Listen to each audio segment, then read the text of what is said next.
नमस्कार. आपण सुरुवात करूया गायत्री मंत्राने. ताट बसूया, पुढे या. ओम भूर्भुवस्वः तत्सर्वितुर्वरेण्यं भर्गो देवस्य धीमहि धियो यो न प्रचोदयात्. 3 वेळा ओंकार म्हणूया. लांब श्वास घेऊन एकत्र म्हणूया.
जे वर्ल्ड सेंटरचे गुरु विष्णू मंदिरजी PhD टीचर, माझे परमपूज्य आई वडील, माझी प्रिय पत्नी प्रीती, माझा भाचा ऋषिकेश, त्यांनी पोस्टर बनवलं. आमच्या सरिता सिस्टर ज्यांनी त्याच्याकरता शांतपैकी व्हॉट्सअप ग्रुप बनवला. देशमुख सरांनी इथे आपल्याला जागा दिली. डॉक्टर पटवर्धनांच्या पुढाकाराने आपण इकडे आज जमतोय. आणि आज रविवारी 31 डिसेंबरला तुम्ही सगळे आलाय. सगळं सेलिब्रेशन सोडून त्याबद्दल तुमचे खूप खूप आभार आणि धन्यवाद. आज आपण थोडं जरा वेगळं करणार आहोत. दरवेळेला आपण सगळे आसनं प्राणायाम करतो, परंतु आजचा टॉपिक तुम्ही बघितला असेल तर मी बहुतेक सगळं पुसलेलं आहे आणि फक्त एवढं लिहिलेलं आहे. हे फक्त आजच्याच सेशनला आहे. पुढच्या सेशन पासून आपण प्रॅक्टिस घेऊ, पण आज प्रॅक्टिस करायला प्रॅक्टिकली शक्य होणार नाही, कारण का नंतर हे ऐकण्याचा स्टॅमिना सगळ्यांचा निघून जाईल. आता हे अष्टांग योग जे आहे त्यात आसनांसाठी मी बऱ्याच वेळा सांगितलंय की 3च सूत्र पतंजलीने दिलेत 196 पैकी. यमनियमांवरती 5 सूत्र आहेत. आपण यमनियमांवरचं संतोष, कंटेंटमेंट हे आपण बघितलेलं आहे. नंतर यमनियमांमध्ये आज आपण अहिंसा. अहिंसा म्हणजे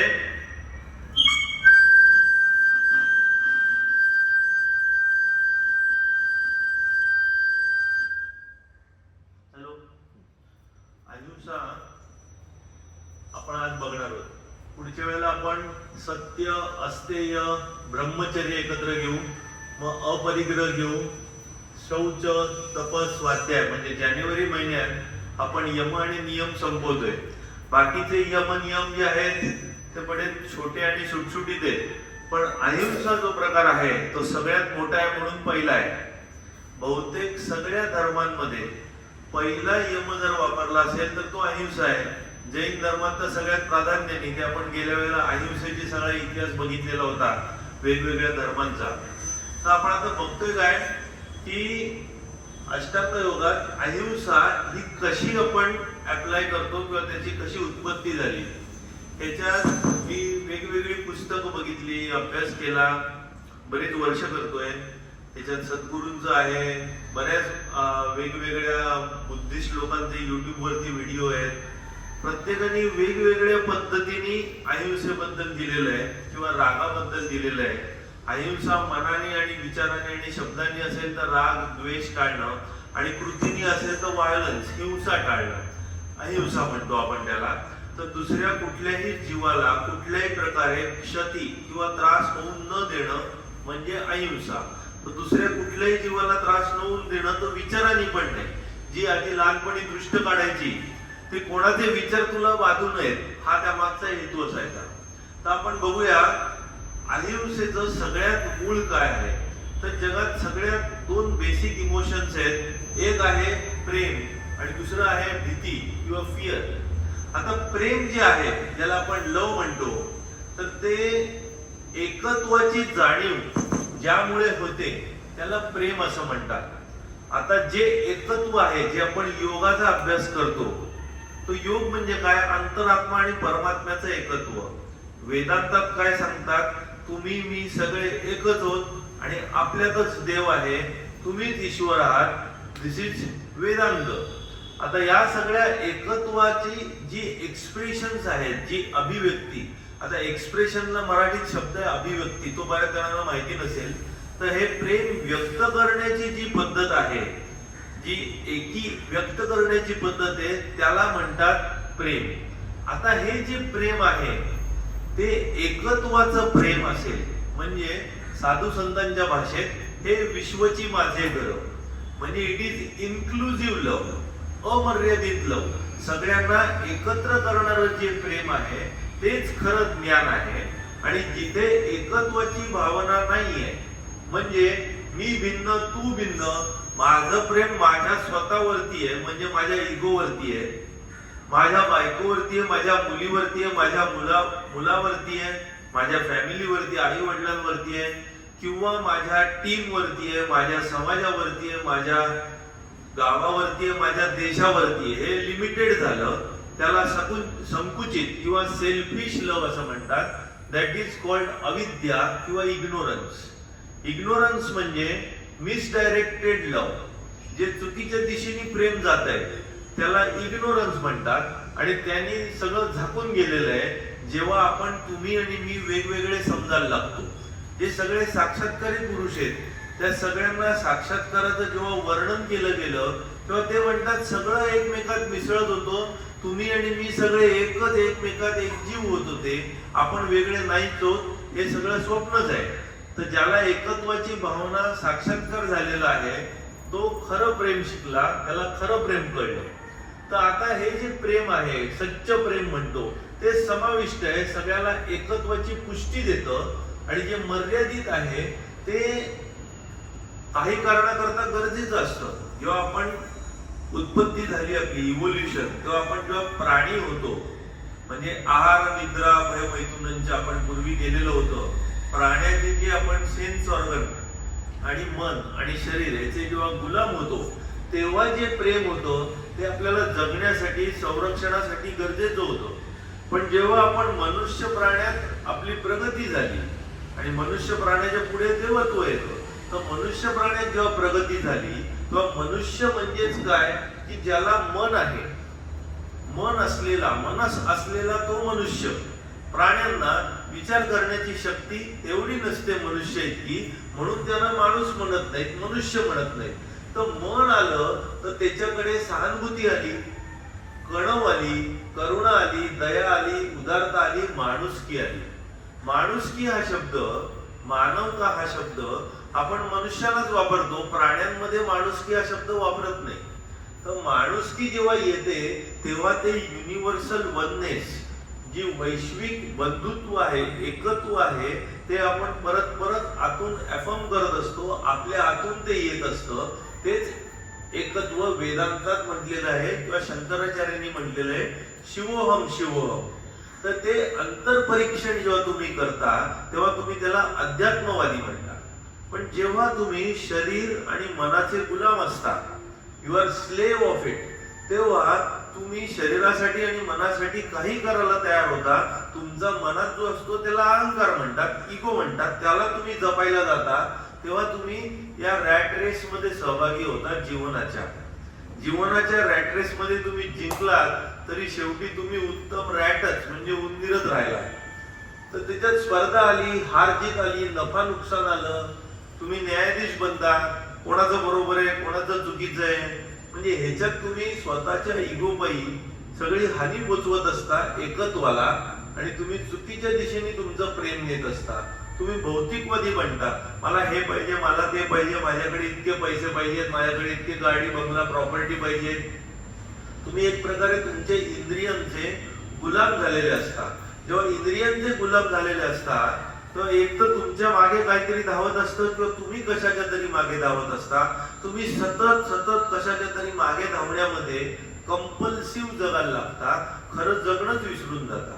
पण जेव्हा तुम्ही अध्यात्मवादी होता, तुमच्या शरीराचे आणि मनाचे मालक होता, तेव्हा तुम्ही स्वतःला आत्मा म्हणून बघता आणि या शरीराचा तुम्ही अनुभव घेत असता. You are spiritual beings with human experience. आणि जेव्हा तुम्ही अनुभव घेत असता तेव्हा तुम्ही शरीराचे आणि मनाचे मालक या नात्याने अनुभव घेत असता, ना की गुलाम म्हणून.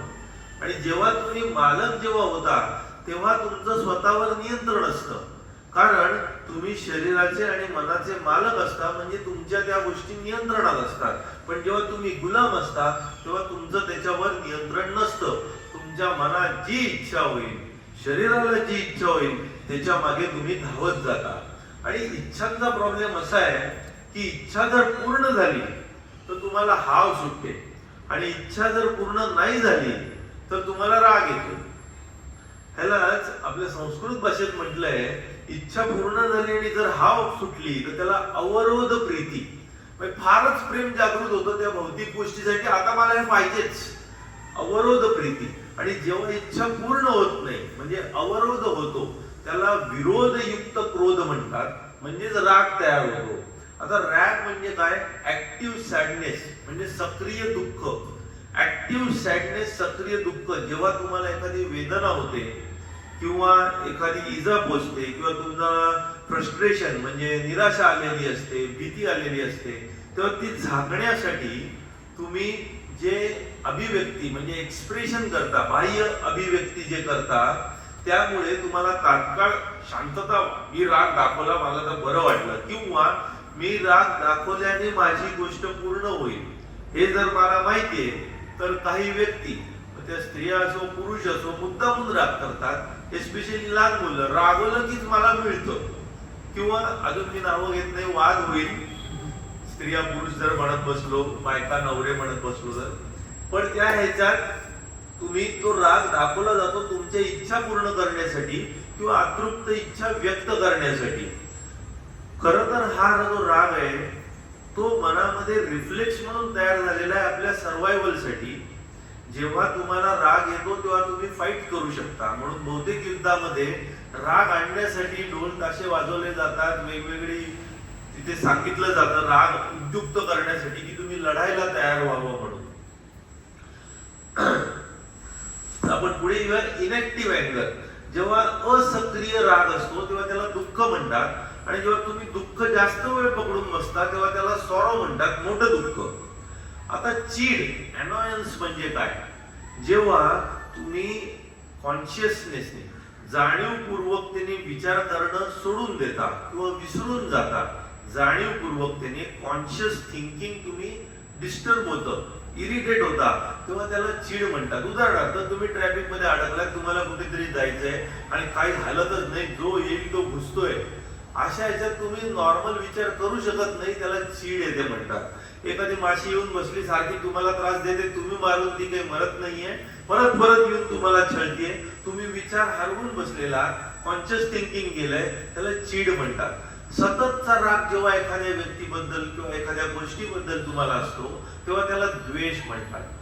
सततचा राग किंवा सततची चीड एखाद्या गोष्टी किंवा व्यक्तीबद्दल तेव्हा त्याला द्वेष म्हणतात. राग हा रिफ्लेक्सली येऊ शकतो.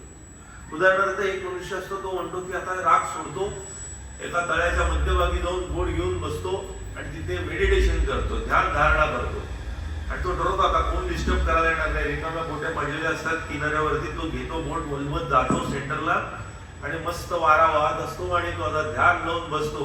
5व्या मिनिटाला बोटीला धक्का लागतो, हा किंचाळतो, कोण ते धक्का देते, बघतो तो कोणी नसतं, दुसरी एक बोट येऊन फक्त आपटलेली असते.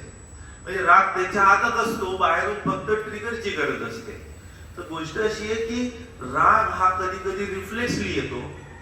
जर आपण खूप प्रॅक्टिस केली, मनोबुद्धी अहंकार चित्तानी नाम, म्हणजे मी हे शरीर नाही, मन नाही, बुद्धी नाही, तर तो राग रिफ्लेक्सली पण येणार नाही, कारण तुम्ही आध्यात्मिक झालेला आहात. पण जर ॲनिमल लेवलला आहात स्वतःला मन शरीर थोडंफार समजताय, पूर्ण त्याच्यातून बाहेर पडला नाही, तर कधी कधी राग येऊ शकतो. परंतु द्वेष, मत्सर, हेवा, हिंसा हे कधीही रिफ्लेक्सली येत नाही. तो तुमचा चॉईस असतो, तो तुमची निवड असते. तुम्ही ठरवता म्हणून तुम्हाला तो येतो.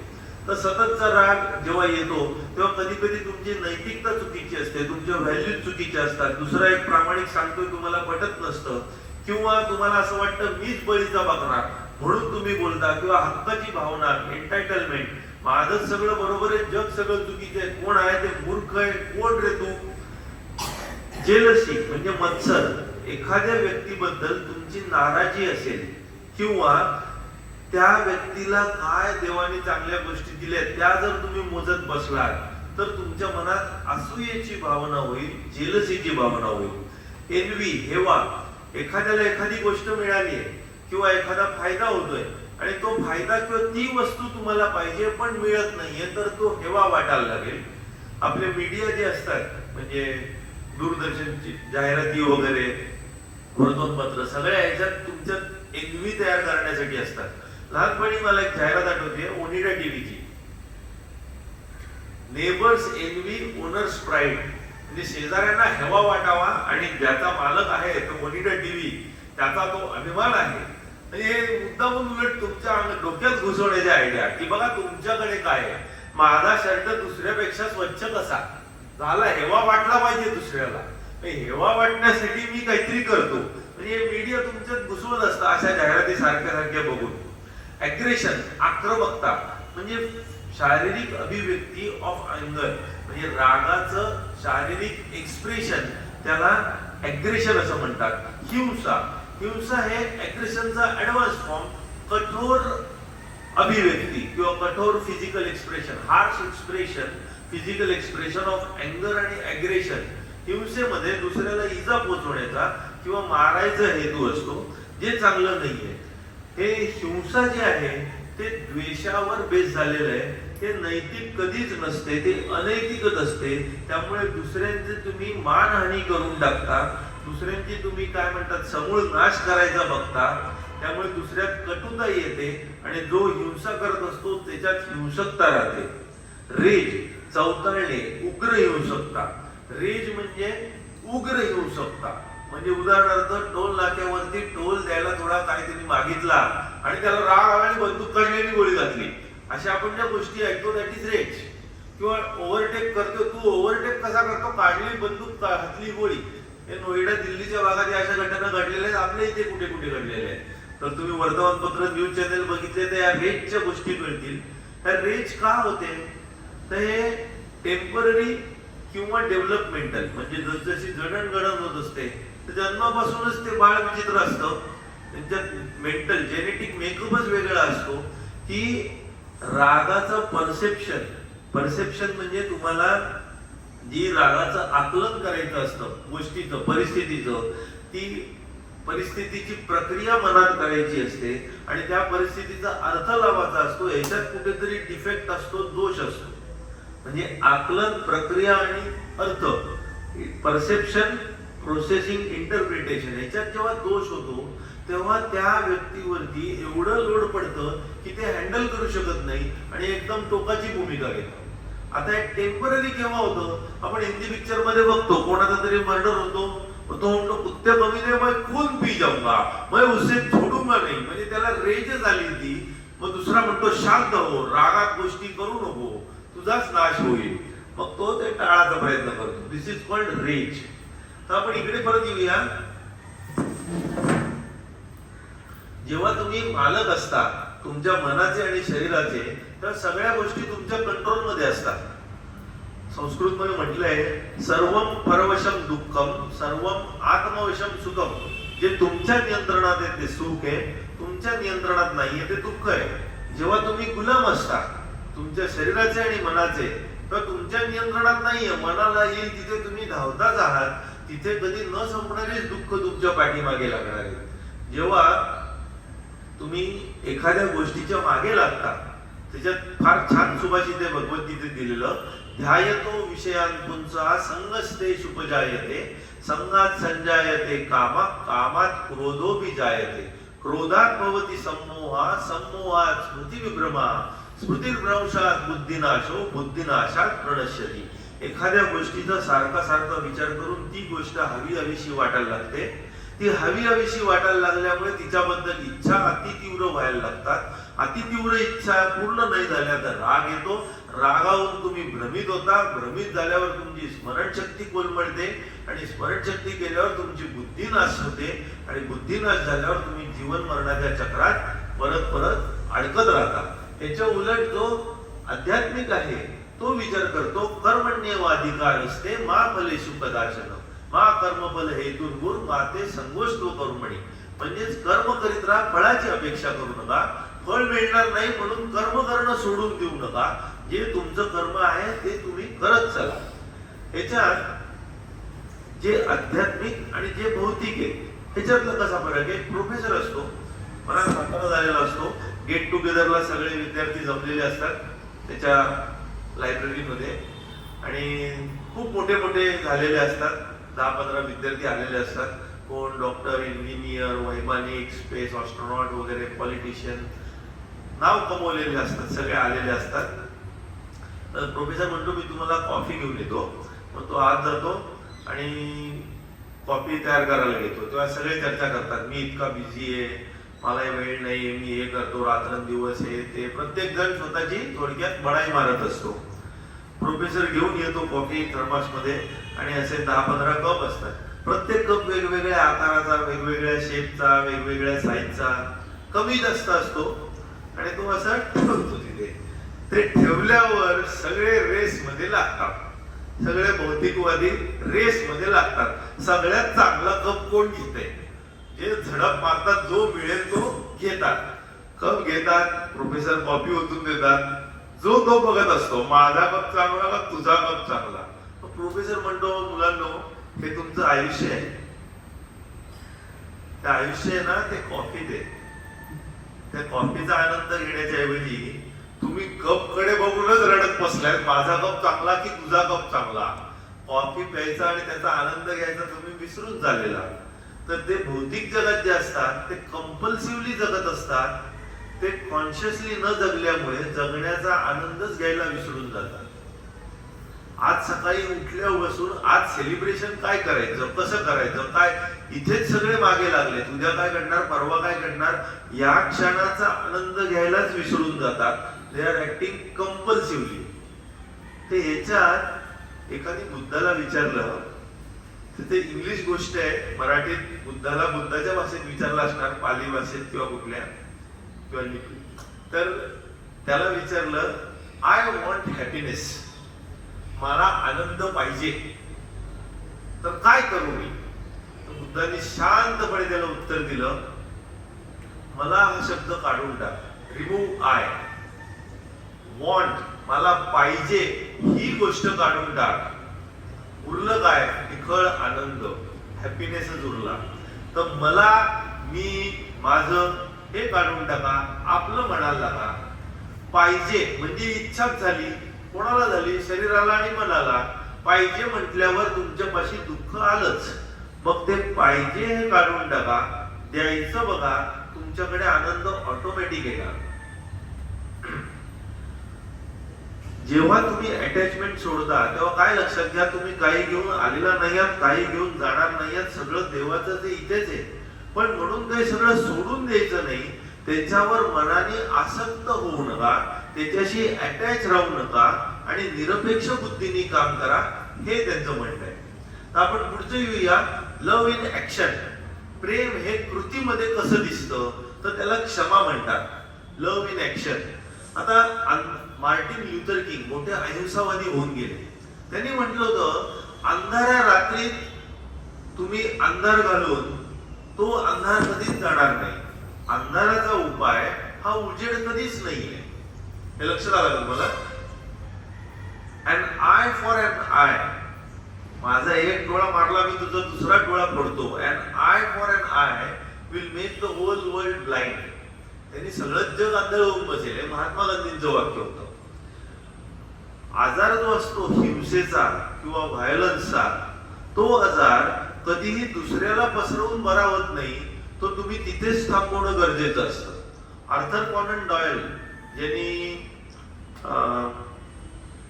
जो मोठा हे झाला, काय म्हणतात ते, डिटेक्टिव्ह स्टोरीज लिहिल्या शेरलॉक होम्सच्या, आर्थर कॉनन डॉयल, त्यांनी म्हटलेलं आहे की तुम्ही एखाद्यासाठी जर खड्डा खोदलात तर त्या खड्ड्यात शेवटी तुम्हीच पडणार आहात.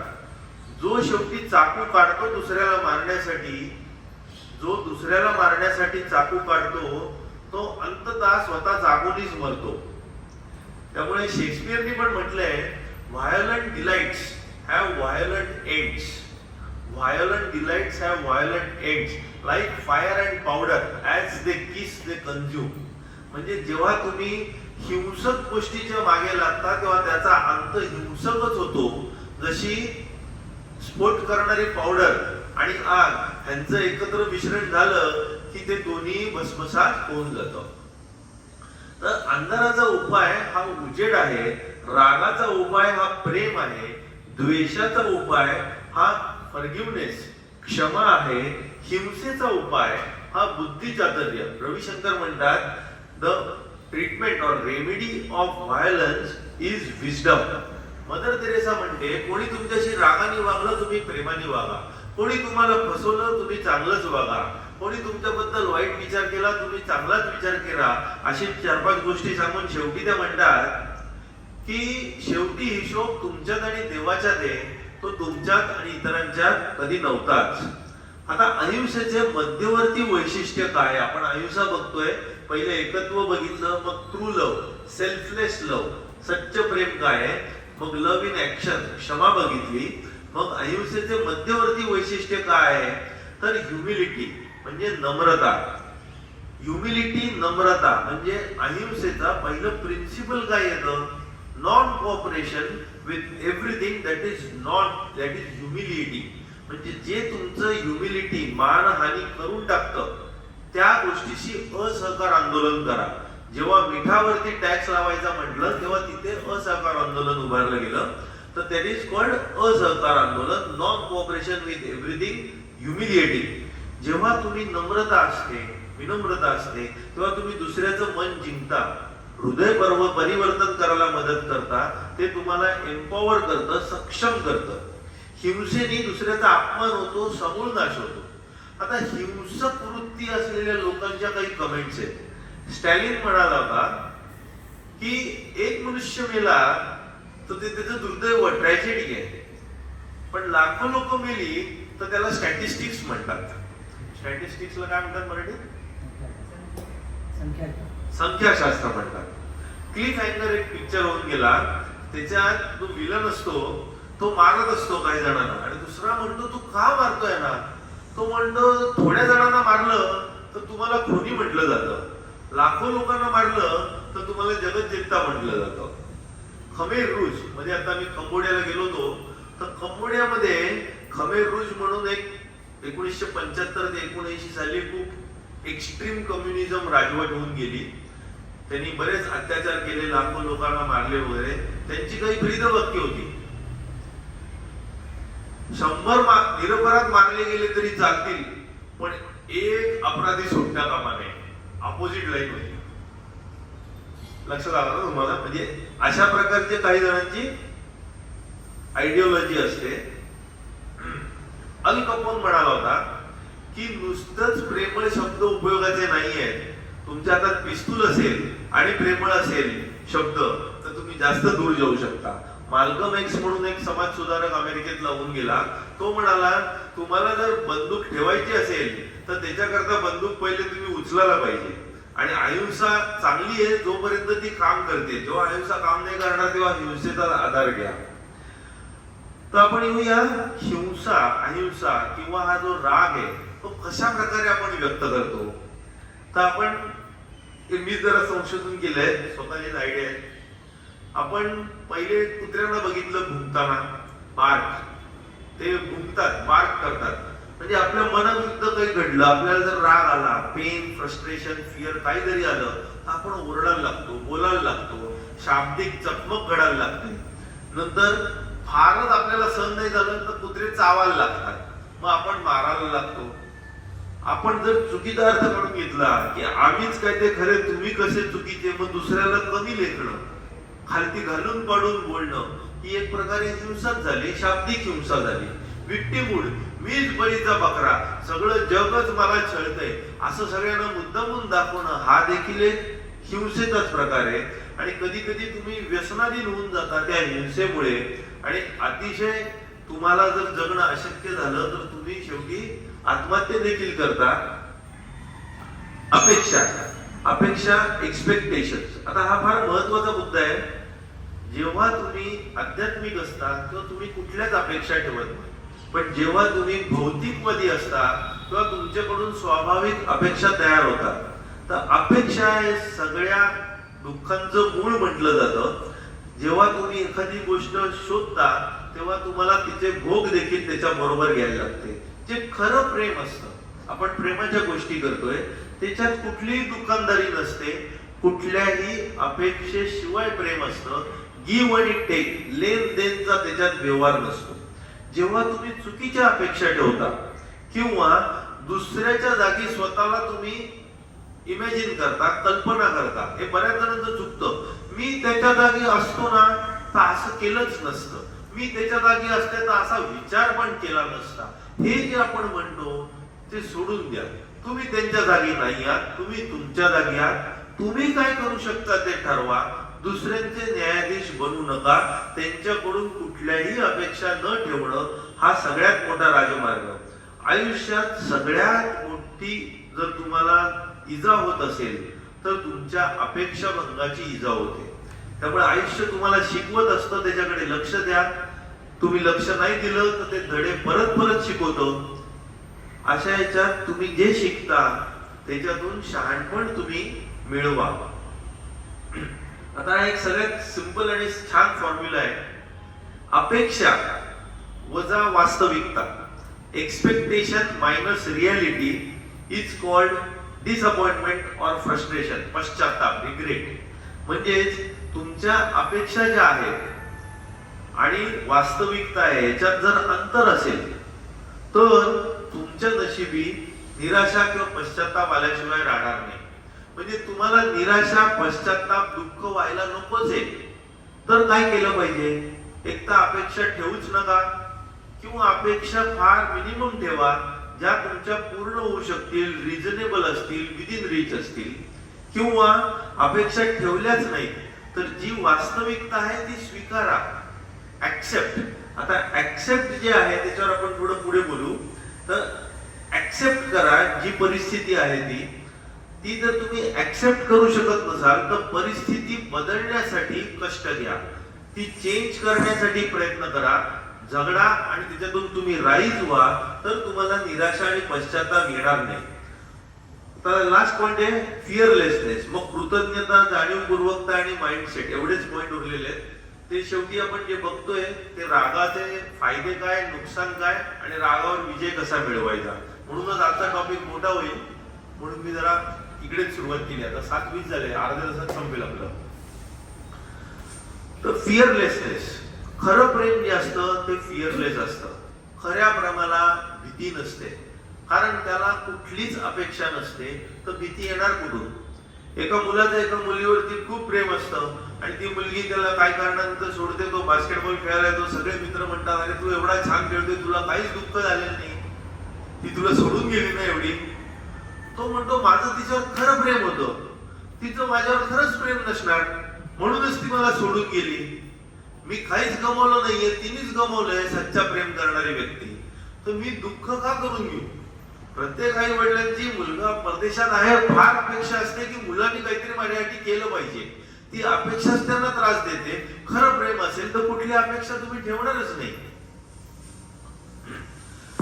याच्यात स्वीकारा. जेव्हा तुम्ही फिअरलेस असता तेव्हा तुम्ही गोष्टी ऍक्सेप्ट करता, त्या स्वीकारता. लेट गो, सोडायला शिका, लर्न आणि स्वतःला बदला. एक प्रार्थना आहे अल्कोहोलिक अनॉनिमस ग्रुप मध्ये, ग्रेलेट म्हणून माणसांची एक म्हटली होती. तर त्या प्रार्थनेत 3च पॉइंट आहेत की आपण रोज सकाळी सगळ्यांनी म्हटली तरी काही हरकत नाहीये दिवसाच्या सुरुवातीला. पहिला त्यातला पॉइंट आहे, हे देवा या जगात ज्या गोष्टी मी बदलू शकतो ती बदलण्याची मला शक्ती दे. दुसरा पॉइंट आहे, हे देवा या जगात ज्या गोष्टी मी बदलू शकत नाही ते स्वीकारण्याचे मला धैर्य दे. पहिलं, ज्या गोष्टी बदलू शकतो ते बदलण्याची शक्ती दे. दुसरं, ज्या गोष्टी बदलू शकत नाही ते स्वीकारण्याचे धैर्य दे. आणि तिसरं, ज्या गोष्टी मी बदलू शकतो आणि ज्या गोष्टी मी बदलू शकत नाही ह्याच्यातला भेद कळण्याचे मला ज्ञान दे. आता ही जर तुम्ही प्रार्थना केली तर तुम्ही फिअरलेसच होणार, कारण you accept some things are in your control, some things are not in your control. एक विदूषक असतो, तो एका सर्कशीत एक जोक सांगतो. सगळे एकदम पोट धरून धरून असतात. परत 5 मिनिटांनी सांगतो, परत 5 मिनिटांनी सांगतो, थोडेच जण असतात. 5व्यांदा सांगतो तेव्हा फारच थोडे जण असतात. 10व्यांदा तोच जोक सांगतो तेव्हा कोणीच हसत नाही. पण तो म्हणतो मी एक जोक, एक विनोद जर 10व्यांदा सांगितला तर कोणीच हसत नाही, तर तुम्ही एकच रडगाणं 100 वेळा गाऊन का रडत बसता वर्षानुवर्ष, की ह्यानी मला छळलं, ह्यानी मला त्रास दिला, ही मला ते मला असं बोलले तसं बोलले. सोडून द्यायला शिका. बेंजामिन फ्रँकलिन, अमेरिकेचा मोठा स्वातंत्र्य सेनानी, तो लहान होता तेव्हा त्याला त्याच्या एका भावाने शिट्टी आणली होती वाजवायची, आणि त्याला ती शिट्टी घ्यायची होती. मग तो दुकानात जातो, सगळं साठवलेलं पिटी बँक मधलं घेतो आणि सगळी त्या दुकानात ओततो आणि त्याला म्हणतो शिट्टी द्या. दुकानदार हुशार असतो, त्यात जास्तच पैसे दिलेले असतात, तो काय बोलत नाही, शिट्टी देतो आणि शिट्टी घेऊन येतो खुशीने आणि सगळ्यांना दाखवतो. भाऊ विचारतो कितीला पडली, तो म्हणतो एवढं दिलं. तो म्हणतो अरे तू खूप पैसे दिले रे शिट्टीला, तू खूपच मोजले त्याच्याकरता.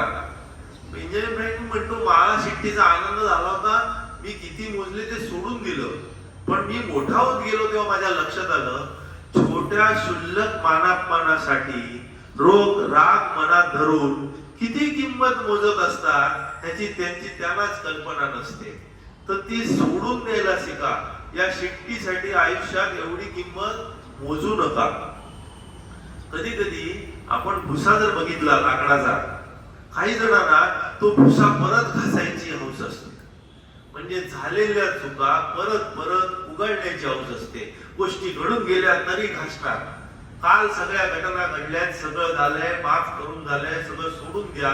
दुसऱ्या दिवशी परत कॅसेट रिपीट, तिसऱ्या दिवशी रिपीट, 6 महिन्यांनी रिपीट, 6 वर्षांनी पण तशीच काल घडल्यासारखीच. एवढा भुसा घासून काय आनंद मिळणार आहे? आपण सोडून द्यायला शिकलं पाहिजे. पहिला जो बाण आहे दुःखाचा तो इनेव्हिटेबल आहे. दुसरा जो बाण आपण स्वतःला मारून घेतो त्याला भोग म्हणतो. भोग, काही जे दुःख आहे ती न टाळता येणारी आहे, पण जे सफरिंग आहेत, आपले हाल जे आहेत ते आपण टाळू शकतो. म्हणूनच खास वाक्य आहे, pain is inevitable, suffering is optional. जेव्हा तुम्ही काही गोष्टी स्वीकारता तेव्हा सफर होत नाही. रामकृष्णांनी म्हटलंय या शरीराचा तुम्हाला टॅक्स द्यायचा आहे, त्या शरीराचे भोग तुम्हाला भोगायचे. कोणालाही चुकलेले नाही, कुठल्याही साधू महाराजांना पण चुकलेले नाहीये. ते जर टॅक्स द्यायचे तर ते भोग भोगायचे. त्यांनी तुम्ही स्वतःला त्रास करून न घेणं हा सगळ्यात चांगला उपाय. सांडलेल्या दुधावरती रडत बसू नका. Don't cry over spilled milk, अशी इंग्लिश मध्ये एक म्हण आहे. संस्कृत मध्ये म्हटलंय भैषज्यम एतत् दुःखस्य यदेत अन्नानुचिंतयेत. झालेल्या घडलेल्या गोष्टीची, चुकीच्या गोष्टीची, दुःखाची परत परत उगाळणी न करणं हे त्या दुःखावरचं वस्ताद औषध आहे. तर जेव्हा तुम्ही निर्भय होता, फिअरलेस होता, तेव्हा तुम्ही एकाच गोष्टी घोटाळत नाही राहत, आरामखुर्ची सारखं पुढे मागे नाही होत. तर तुम्ही काय करता अशा वेळेला? तुम्ही काळजी घेता, चिंता नाही करत. You become concern and not worried. जेव्हा एखाद्या गोष्टीची तुम्ही काळजी घेता तेव्हा तुम्ही सगळ्या बाबी समजून घेता, त्याच्यात तुम्ही अडचण नेमकी मांडता, शब्दात नेमकी अडचण मांडली की त्याच्यावर काय उपाय आहेत, 1 2 3 4, ते उपायाची तुम्ही ऑप्शन्स तुम्ही बघता. त्यातला सगळ्यात उत्तम ऑप्शन घ्या आणि कामाला लागा. आणि कामाला लागल्यावर मागे वळून त्याच्यावर कधी विचार करू नका किंवा शंका घेऊ नका. नेम धरा आणि शूट. काही जण नुसते आयुष्यावर नेमच धरत बसतात किंवा काही जण डायरेक्ट गोळीवर सुरू करतात. दोन्ही चुकीचं आहे. नेम धरा आणि शूट करा.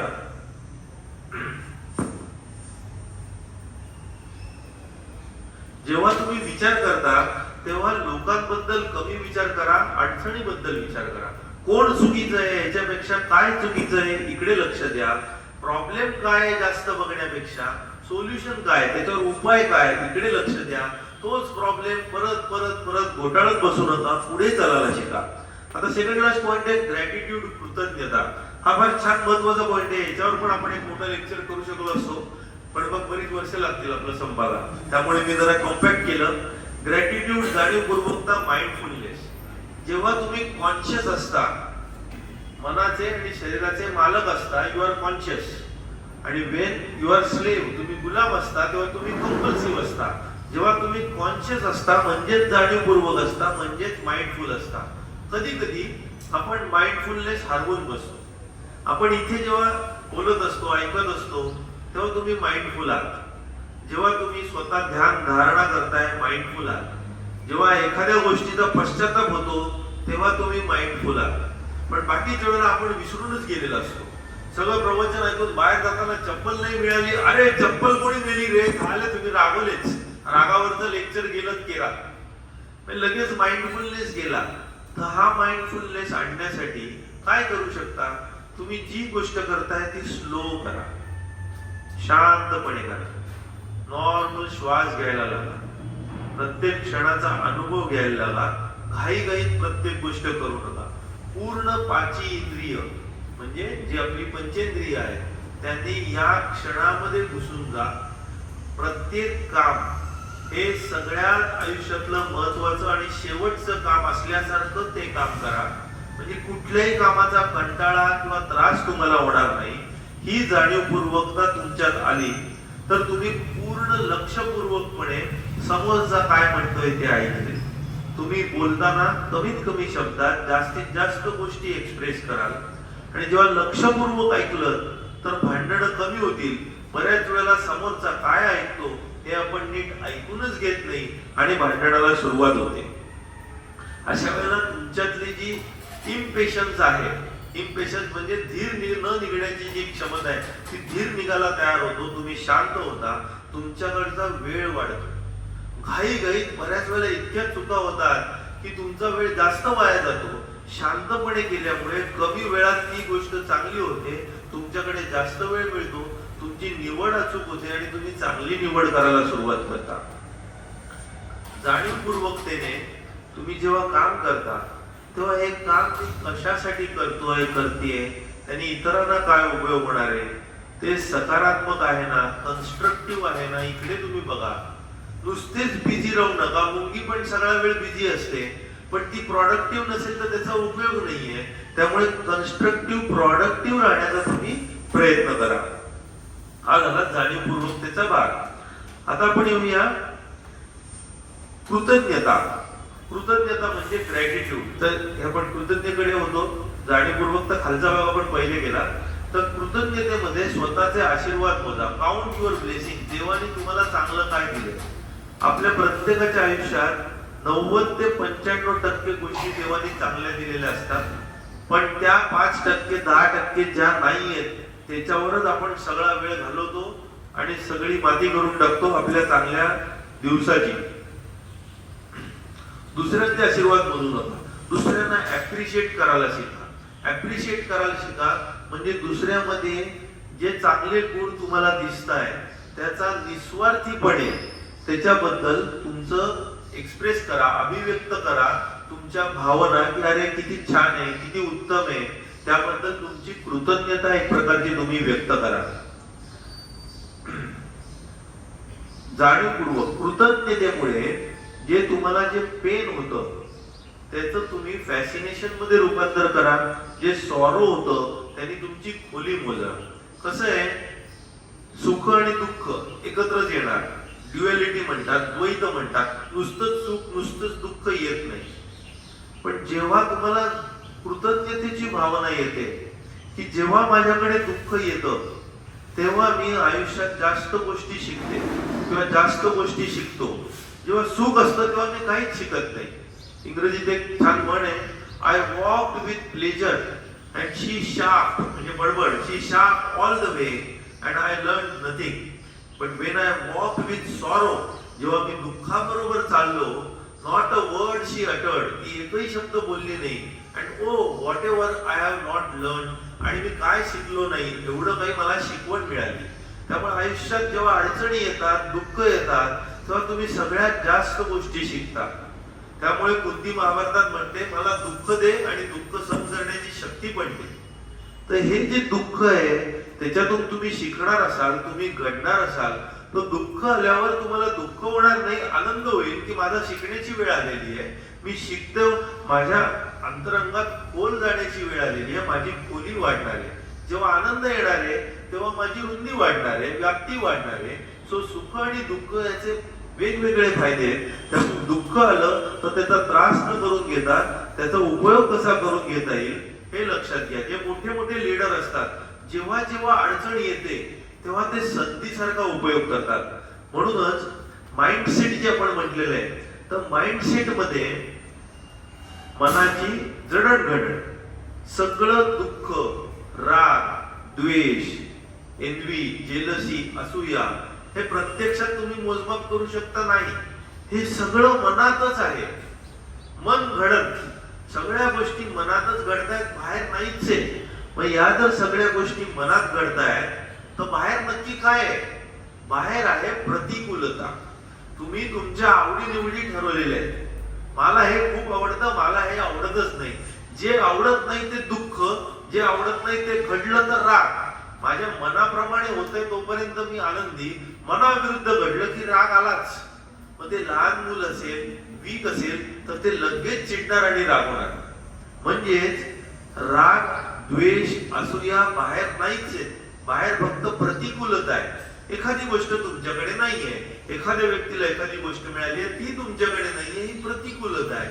त्या प्रतिकूलतेसाठी तुम्ही झटणं गरजेचं आहे. त्या प्रतिकूलतेतून तुम्ही संधी शोधणं गरजेचं आहे. जर तुमचं मन कमजोर असेल तर तुम्हाला राग येईल, ती अडचण वाटेल, प्रतिकूलता. जर मन बॅलन्स असेल तर तुम्हाला ते चॅलेंज वाटेल. आणि जर तुमचं मन सशक्त असेल तर प्रतिकूलतेत तुम्ही संधी शोधाल. आपण मनातच खूप त्रासलेले असतो, मनात खूप इजा पोचलेली असते, बाहेर प्रत्यक्षात फार इजा नसतेच. आपली जी विचारशक्ती जी असते ती जर बिघडली, मनाच्या जडणघडणीत जर विचारशक्ती बिघडली तर त्याला भीती म्हणतात. आणि जर स्मरणशक्ती बिघडली तर त्याला पश्चाताप म्हणतात, फ्रस्ट्रेशन म्हणतात, निराशा म्हणतात. मग उपाय काय? तुमची निराशा जर बदलायची असेल, पश्चाताप बदलायचा असेल, तर ज्या भूतकाळात चुकीच्या गोष्टी किंवा तुमच्या मनाविरुद्ध गोष्टी, प्रतिकूल गोष्टी घडलेल्या आहेत त्याच्यातून तुम्ही शिका आणि स्वतःला माफ करा की तुम्हाला तेव्हा याच्यापेक्षा अधिक ज्ञान नव्हतं, पण तुमचा उद्देश वाईट नव्हता. आणि भविष्य काळात जेव्हा तुम्ही बघता तेव्हा तुम्ही तिकडे होप, आशा, श्रद्धा ठेवा, धीर ठेवा की गोष्टी चांगल्याच घडतील. जेव्हा एखादी गोष्ट तुम्ही भविष्यात बघता, जेव्हा एखाद्या गोष्टीवरती, हा एक खूप महत्वाचा पॉइंट आहे, एखादी गोष्ट तुम्हाला दिसत नाही, एखादी गोष्ट तुम्हाला दिसत नाही पण तुम्हाला त्या गोष्टीवर विश्वास ठेवायचा आहे, तर तो सकारात्मक किंवा नकारात्मक तुम्ही विश्वास ठेवू शकता. जर एखादी गोष्ट दिसत नाही आणि त्याच्यावर सकारात्मक तुम्ही जर विश्वास ठेवला तर त्या गोष्टीला तुम्ही होप म्हणता, क्युरिओसिटी म्हणता, त्याच्यात श्रद्धा असते आणि ती श्रद्धा तुम्हाला सकारात्मक गोष्टींकडे घेऊन जाते. पण जर एखादी गोष्ट दिसत नाही आणि त्याच्यावर तुम्ही नकारात्मक विश्वास ठेवलात, काहीतरी वाईटच होईल, तर त्याला भीती म्हणतात आणि त्याच्यात श्रद्धेचा अभाव असतो.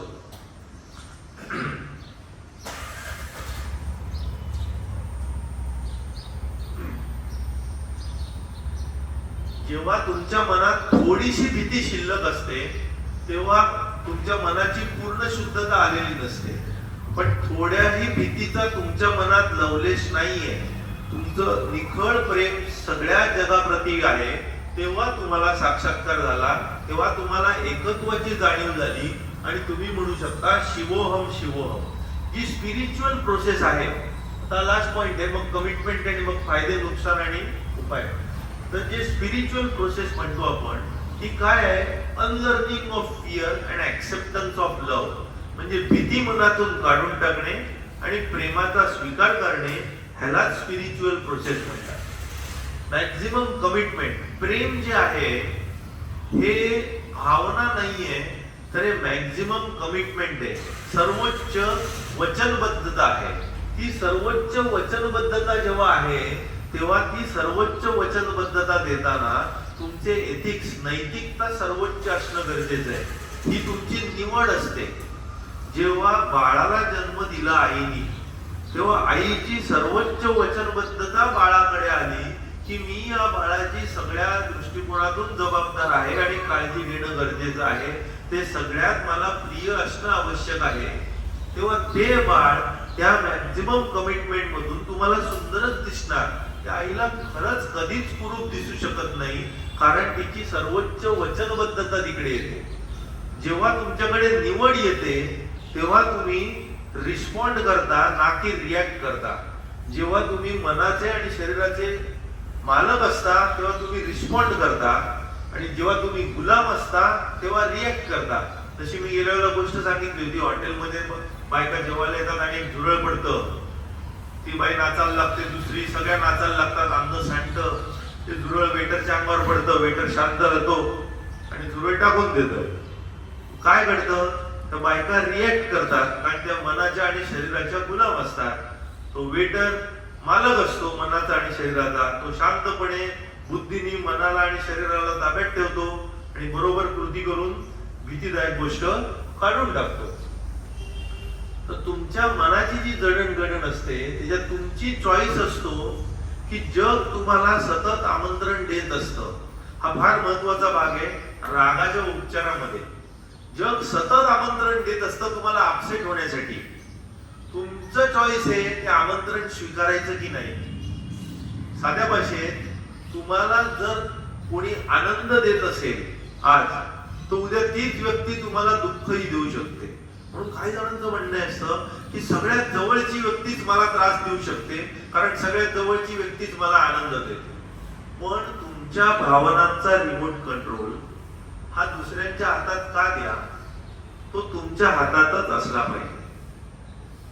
कोणी तुम्हाला त्रास द्यायला लागलं तर तुम्ही एक स्माइल द्या, अजून त्रास द्यायला लागला तर अजून स्माइल द्या. असं मी देतो, काही जणांना सांगतो स्माइल देऊन. सगळे म्हणतात हसताय का तुम्ही? मी म्हणतो तुम्ही किती प्रयत्न करा, माझ्या भावनांचा रिमोट कंट्रोल तुम्हाला काही मिळणार नाही, आणि मी हसतो. अशा वेळेला अर्ध्याहून अधिक वेळा समोरची व्यक्ती काय उत्तर देते कल्पना आहे? ती म्हणते आम्ही तुमच्या भावनांचा रिमोट कंट्रोल घ्यायचा प्रयत्नच करत नाही आहोत. म्हणजे थोडक्यात समोरची व्यक्ती तुमच्या भावनांची खेळते, त्या व्यक्तीला पण माहिती नसतो आणि तुम्ही रिमोट कंट्रोल देऊनच टाकता अर्ध्याहून अधिक वेळा. पण जाणीवपूर्वकपणे तो तुमच्याकडेच ठेवा, उगीच कोणाला देत बसू नका. जेव्हा तुम्ही एथिक्स करताय तर अशा परिस्थितीमध्ये जर तुम्हाला एथिक्स कळले नाहीत, नैतिकता कळली नाही, तर काय करायचं? 6 प्रश्न विचारा, जे आपण गेल्या वेळेला नैतिकतेमध्ये बघितले होते. पहिली गोष्ट, ही गोष्ट करताय ती बरोबर आहे का? या गोष्टीने दुसऱ्यांचं भलं होणार आहे का? यांनी कोणाला त्रास होणार आहे का? तुमच्या आई वडिलांच्या समोर ही गोष्ट कराल का? देव बघत असेल तर ही गोष्ट कराल का? ही गोष्ट केल्यानंतर तुमच्या मनाला पश्चाताप होणार आहे का? ह्याची सगळ्याची उत्तरं सकारात्मक असतील तर ती गोष्ट करा. तरी पण तुम्हाला कळलं नाही तर असा विचार करा, या परिस्थितीत जर शिवाजी महाराज असते तर काय करतील? त्यांची नैतिकता आपण सर्वोच्च असं पकडून चाललो, किंवा राम असतील, म्हणजे राम अयोध्येचे राम असतील तर काय करतील, हा विचार केला तर तुम्हाला नैतिक उत्तर मिळून जाईल. जेव्हा तुम्ही निवड करता तेव्हा कधी हार मानू नका. प्रत्येक गोष्टीत चिकाटीने पुढे राहा, कारण का नैतिकतेचं बळ तुमच्याकडे आहे. ज्याच्याकडे नैतिकतेचं बळ आहे ते शारीरिक बळापेक्षा खूप जास्त महत्वाचं असतं. जबाबदारी घ्यायला शिका. आपण 50% अधिक वेळा चुकत असतो. आपण 50% अधिक वेळा चुकत असतो. पण बहुतेक सगळ्यांना जणांना वाटत असतं माझं बहुतेक वेळेला बरोबरच असतं, फारच कमी वेळेला चुकतं. तर डेल कार्नेगी म्हणून गेला की जर तुमचं 50% अधिक वेळा बरोबर येत असेल तर तुम्ही इथे काय करताय? दलाल स्ट्रीटला जा, स्टॉक मार्केटला जा, बेटिंग सुरू करा. 50% पेक्षा अधिक वेळा तुमचं बरोबरच आहे तर तुम्ही आमच्या देशवाले म्हणा. तर आपलं बऱ्याच वेळेला चुकत असतं. मोर दॅन 50% ही जाणीव आपल्यात असेल, एक प्रकारची नम्रता असेल, तर तुम्ही जास्त जबाबदारीने वागता. एखादी चुकीची गोष्ट घडली की सगळ्यांना धारेवर धरणं, काय रे तू केलं, तू जबाबदार. नको. तुम्ही त्याच्यात काय सहभाग करू शकताय, तुमचा सहभाग काय तो बाजूला काढा, स्वतः जबाबदारी घ्या आणि दुरुस्त करायला लागा. इतर जण तुम्हाला सामील होऊन जातील. पण दुसऱ्यांवर जबाबदारी टाकला ते तुमच्यावर ढकलतील. न संपणारं भांडणच सुरू होईल. सत्य आणि अहिंसा हे एकमेकांपासून कधी विलग होऊ शकत नाही. म्हणून महात्मा गांधींनी पुस्तक लिहिलं माझे सत्याचे प्रयोग. आता ह्याचे फायदे काय, कशाचे? रागाचे. आता हे सो कॉल्ड जे फायदे आहेत ते फार समजून घेण्यासारखे आहेत. पहिलं, फिजिकल मॉरल प्रोटेक्शन, म्हणजे आपलं सर्वायवल साठी जे प्राण्यांना जो राग येतो त्यामुळे त्यांचा बचाव करता येतो, लढाई येते. आज आपली लढाई कुठेच नाहीये. आज आपण मनुष्य प्राण्यात मनुष्य झालेलो आहोत, विचार करणारे झालेलो आहोत. त्यामुळे खरं तर आपल्याला स्वतःच्या प्रोटेक्शन पेक्षा मॉरल करेज, नैतिकतेचं बळ जे आहे त्यांनी तुम्ही कुठल्याही शारीरिक प्रोटेक्शन पेक्षा जास्त पुढे जाऊ शकता. दुसरं, सत्य कथन. आता एक गोष्ट सांगितली जाते की अकबराच्या दरबारात एक येतो आणि तो सांगतो मला सगळ्या भाषा येतात, माझी खरी भाषा ओळखून दाखवा. सगळे ट्राय करतात, कोणाला काय जमत नाही त्याची खरी भाषा ओळखायला. एकदम अस्खलितपणे तो बोलत असतो. अकबर बिरबलाकडे शेवटी वळतो, लास्ट ऑप्शन, सांग रे बाबा काय. तो म्हणतो महाराज उद्या सांगतो. मग ते म्हणतात ठीक आहे उद्या तर उद्या, पण नक्की सांगतो. हा पण म्हणतो हा काय सांगतोय चान्सच नाही.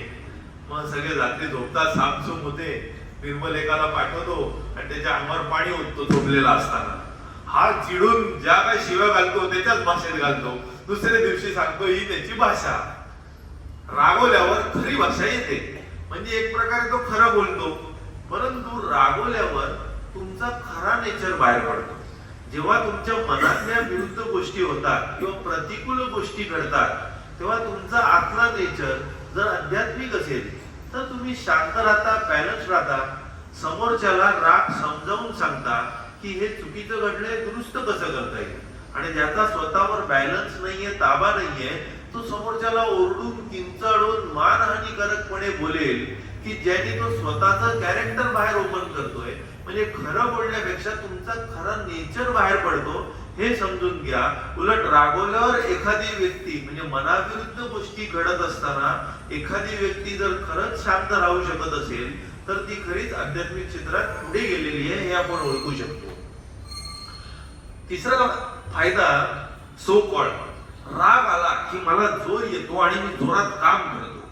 मला ईर्ष्या झाली, एनवी झाली, जेलसी झाली, ह्याला माझ्यापेक्षा जास्त मार्क आहेत, मी अभ्यास करते आणि मी जास्त मार्क मिळवून दाखवतोय. हा माझ्यापेक्षा जास्त पैसे कमवतोय, ह्याच्याकडे ही गाडी आहे, मी हे घेऊन दाखवतो, ते घेऊन दाखवतो, ही ईर्ष्या आहे. तर सद्गुरूंनी एक गोष्ट सांगितली होती की साऊथ इंडियामध्ये गावामध्ये लहान मुलं खेळ खेळायची पूर्वीच्या काळी, आता एवढं नाही राहिलं. की एखादं कुत्र असेल त्याच्या शेपटीला कापड गुंडाळायचे आणि पेटवून द्यायचे. ते पेटलं की ते कुत्र इतकं सुसाट निघायचं की कुठल्या स्कूटर बिटर मोटरसायकलला मागे टाकून जोरात पुढे जायचं आणि ते बघायला सगळ्यांना आनंद वाटायचा.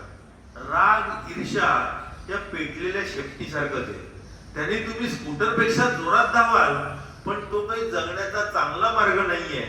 तुम्ही आनंदात, प्रेमात जास्त चांगल्या पद्धतीने जास्त चांगल्या गोष्टी करू शकता. बार्गेनिंग, एखाद्याची घासाघीस करायची आहे तर जरा राग आणला जातो, अरे काय तरी जास्त सांगतोय, हे काय जास्त भाव झाला, कमी कर. ते भाव जे करणं झालं ते स्वार्थीपणासाठी झालं, सेल्फिशनेससाठी झालं. पण खरं जे प्रेम आहे ते सेल्फलेस आहे. ते बार्गेन कधीच करत नाही, त्याच्यात लेनदेन नसतेच. केअर, दुसऱ्याप्रती काळजी असेल तर तुम्ही ओरडता, काय रे काढवा, कळलं नाही का तुला. पण ती बोलण्याची जी पद्धत आहे ती बदलणं गरजेचं आहे. तुमच्या आतला इम्बॅलन्स दर्शवतो, त्याला खरंच काळजी आहे, तो प्रेमाने सांगतो. जेव्हा मी MBBS करत होतो, MD करत होतो तेव्हा मोठमोठ्या नामवंत प्रोफेसरांना भेटलो, लेक्चरर होते, कोण होते आणि मला फार हौस शंका विचारायची. इतक्या शंका विचारायचो की काही विचारू नका. पण नेहमी मी अनुभवलं काय जितकी व्यक्ती सर्वोच्च पदावर, त्याला कितीही फालतू शंका विचारा, फार प्रेमाने चांगल्या पद्धतीने उत्तर देणार आणि त्या शंकेच्या व्यतिरिक्त 4 गोष्टी अजून समजावून सांगणार. पण जेवढी व्यक्ती असंतुलित, इम्बॅलन्स, खालच्या लेवलची, शंका विचारल्यावर काय आता डोकं चावतोय, कशा करता, माझं लेक्चर सोडून हे काय, हा जो प्रकार तुम्ही समजून घेता त्याच्यात तुम्हाला काळजी दिसत नाही. तर ज्याला आत बॅलन्स असतो तो व्यवस्थित उत्तर देतो. शांतता, रागाने किंवा हिंसेने तात्पुरती शांतता येते, पण अहिंसेने परमनंट टिकणारी शांतता येते. आता रागाचे दुष्परिणाम आणि उपाय आपण ऑलरेडी केलेले आहेत, त्याची फक्त रिव्हिजन आहे. फार नवीन काही उपाय नाहीये. अजून 10 मिनिट. तर रागाचे दुष्परिणाम काय? तुमचं नाडीचे ठोके वाढतात राग आला की, ब्लड प्रेशर वाढतं. हे माझं बीपी वाढवू नको. बीपी वाढवू नको म्हणजे काय? राग आला. ओपीडीला पेशंट येतात, बीपी वाढलेलं असतं, अर्धा 1 तास बसवल्यावर पर्यंत नंतर खाली येतं. कुठून तरी धावपळ करून आलेले असतात, काहीतरी मनाविरुद्ध घडलेलं असतं किंवा काहीतरी स्फोट झालेले असतात, त्यामुळे पण बीपी वाढतं. टेम्परेचर, जेव्हा तुम्ही रागवता तेव्हा बॉडीचं टेम्परेचर वाढतं, गरम वाफा बाहेर पडतात. जेव्हा खूप रागवलेलं असतं, जुलाब लागतात, काही जणांना मोशन जास्त व्हायला लागतात, उलट्या देखील होऊ शकतात, श्वास वाढतो, रागात लांब लांब श्वास घ्यायला लागतात. म्हणून रागाचे उपाय काय? रिलॅक्स हो, लांब सावकाश श्वास घे. सावकाश श्वास घेतला की ते नंतर तुम्ही तोंडाने काय बोलता याचं तुम्हालाच भान राहिलेलं नसतं. तुम्ही रागात असाल, समोरच्याला समजूनच घ्यायचं नाही. जर समजूनच नाही घेतलं तर त्याला क्षमा कुठून करणार, माफ कुठून करणार? जर समोरच्याला समजूनच नाही घेतलं तर नंतर समोरच्या बद्दलचा मान, रिस्पेक्ट तळाला मिळालेला असतो. तुम्ही निर्लज्ज झालेला असता, मनाला येईल ते बोलता. आता 25 वर्ष हॉस्पिटलचा स्टाफ मी बघतोय, सो कॉल्ड सांभाळतोय, तर त्यांच्यात भांडणं होतात तेव्हा पहिले त्यांना राग येतो. राग आला की बोलाचाल सुरू होते आणि माझ्याकडे तक्रार येते तेव्हा अर्धवनाधिक वेळा काय होतं, मला ही हे बोलली, मला ती ते बोलली, मला ती तेही बोलली. तर मी म्हणतो पहिले राग का आला ते आपण समजून घेऊ, मनाविरुद्ध काय घडलं आणि कोणी घडवलं, आणि ते जर दुरुस्त झालं तर पुढे काय बोलले ते डोक्यात घेऊ नका. कारण राग आल्यावर ती व्यक्ती निर्लज्ज झालेली होती, ती लाज सोडून मनाला येईल ते बोलत होती, ती मनापासून बोलत नव्हती. त्यामुळे राग आल्यावर कधी कुठलाही निर्णय घेऊ नका, दुसऱ्यांची बोलणं टाळा, गप्प बसणं स्वीकारा, राग शांत होऊ दे, मग तुम्ही बोला. त्यामुळे अशा वेळेला लिंकन पण बऱ्याच वेळेला काय करायचा, राग आल्यावर लगेच डिसिजन घ्यायचा नाही, लगेच पत्र लिहायचा नाही. त्या काळी पत्र व्यवहार होता, तो दुसऱ्या दिवशी पत्र लिहायचा किंवा लगेच पत्र लिहायचा, पण 2 दिवस पोस्ट करायचा नाही. मार्क ट्वेन एकदा बायकोला म्हणतो, माझे एवढे मित्र टिकले, खरंच खूप चांगले मित्र आहेत, त्यांना इतकी मी नावं ठेवणारी पत्र लिहिली होती रागाच्या भरात, तरी मला एकही मित्र सोडून गेला नाही, खरंच कौतुक आहे. बायको म्हणते, त्यांचं काय कौतुक करताय, माझंच करा, मीच तुमची पत्र पोस्ट केली नव्हती. म्हणजे रागात तुम्ही विध्वंस करून टाकता. सगळ्याचा सत्यनाश, एक क्षण राग तुम्हाला आयुष्यभर पश्चात्तापाला पुरेसा होऊन जातो. त्या ह्याच्यात तुम्ही दुसऱ्याला क्षमा करत नाही, तुम्ही अंधकारात जाता, फ्रस्ट्रेशन येतं, फेल्युअर येतं, तुम्हाला पश्चात्ताप होऊन जातो.